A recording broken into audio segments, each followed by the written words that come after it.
You create pain when you want to move people away from something. You create pleasure when you want to move them towards something. It's the old carrot and stick argument.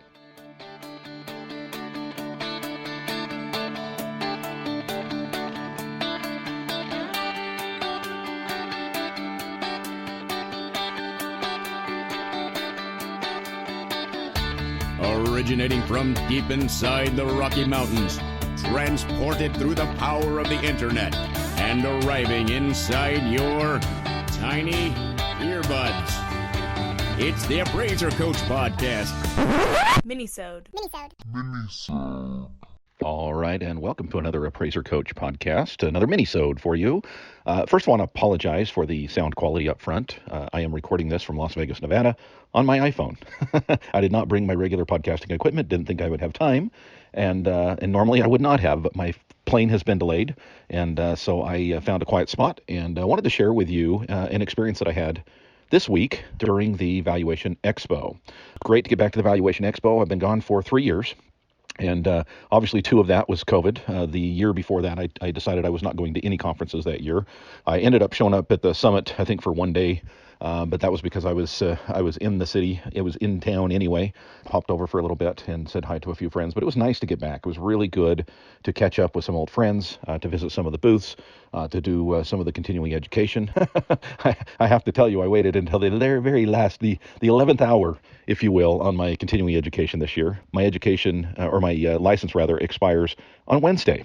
I'm recording this on Friday, and so hopefully those certificates, Karen, will get out quickly, and I can get renewed in time. I knew that was going to happen. I planned that purposely. I wanted to do live in-person education this year, and it was good to get caught up on what's going on with the industry. But one of the things that I wanted to share with you, because I think is so important to hear, and I know it's not just appraisers that listen to this program, and that is key to what I'm going to say. And it is a message that I have kind of beat the drum on over the years, but I want to do it again. I want to make sure that this message gets pounded out loud and clear. I think it was Thursday afternoon rather. There was a panel. I don't remember who was on the panel. I'm not obscuring. I really honestly don't. I know some of the companies that were up there, but I did not know personally any of the individuals that were on the panel. But the topic of diversity came up, and it's an important topic. I have to say it was interesting hearing about diversity from a bunch of white males. But nonetheless, what they had to say, I think, was important, and it's an important thing to consider in our industry. And the idea came up that, listen, we are a bunch of old white males, and that's not good. And I believe that anytime we can find diversity in any organization, we're going to all be better for it. So the question of diversity came up, and the question of how do we solve the problem? Now, you can argue all day long whether it's a quote-unquote problem. That's not what the purpose of today's podcast is. But let's talk about changing the environment that we find ourselves in. And that is an environment that is very singular when it comes to now, I will say this. It was very refreshing to look around the room this week and see that, I don't know, I'm going to say 35-40% of the appraisers in that room were female. So that was awesome. But we talked about diversity. We talked about the importance of getting the industry to where we hear other voices, right? And of course, the question comes up, well, how, right? How do we get there? Folks, the answer is simple. It really is. And that is barriers to entry. Now, am I a fan of lowering barriers to entry? No, I am absolutely not. There's problems that come with that as well. However, somebody raised their hand and said something that I have been saying for years and years and years, and it doesn't have to do with race, and it doesn't have to do with gender, and it doesn't have to do with sexual orientation. It has nothing to do with any of that. It simply has to do with barriers to entry. Let's talk about the elephant in the room. For years and years, the powers that be, if you will, are talking about a lack of appraisers, that we have a shortage of appraisers. Now, I don't think the statistics bear that out. I haven't heard that recently as interest rates have risen and things have slowed down a bit. Okay, so let's just put that on the table. But this idea that there's not enough appraisers or appraisals are too slow, or of course we've heard that the appraisers are the speed bump in the process, right? We've heard all of this over the years. Folks, there is a way to solve that problem, and it is simple, simple, simple. Let me back up for just a second and remind everyone Tony Robbins is famous for saying that if you want to motivate people, you either do it through pleasure or pain. That's it. Every single motivation program out there, every single demotivation program out there stems on those two things. You create pain when you want to move people away from something. You create pleasure when you want to move them towards something. It's the old carrot and stick argument. Now, I personally am a fan of a carrot over a stick. I will use the stick when I need to, but it is a rarity. I would rather use motivation in the form of pleasure, moving people towards something that they want. All right, let's be honest. How many of you right now want to bring on a trainee? Let that sink in for just a second. I know some of you are saying, well, a year ago, yeah, Dustin, I would have loved to have a trainee that was all trained up and that could help me. Right now, not so much. Things have slowed down a little bit. Okay, fine. But if you wanted to bring someone on, even in slow times, what would it take to motivate you to do so? I don't think that we are lacking in the number of individuals that want to come into this profession. I do not. I believe that they are clamoring to get into this profession. And I believe that they are young and that they are tech ready and they understand the changes that are being made in the appraisal industry going forward. And folks, we are going to see major changes going forward in the appraisal industry. I met a lot of individuals this week who said, I'm just not tech savvy. Well, okay, let's get that way, because I think to be viable into the future, you've got to be, quote unquote, tech savvy. But there's a lot of young individuals who are tech savvy and want to be a part of the change that's going forward. I don't know about you, but frequently, at least once a month, probably twice a month, I get some type of reach out from somebody who wants to be an appraiser.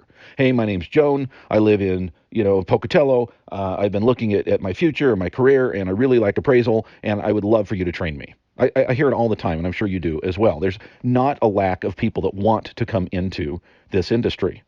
Now, is there a lack of diversity when it comes to race and gender and sexual orientation? I don't know. I don't know what those statistics look like, but I don't think that we are lacking in the number of people that need to come forward. That's not the problem. The problem is on the other side. It's on the mentor side. It's on the appraiser, the seasoned appraiser who can't see a motivation to hire.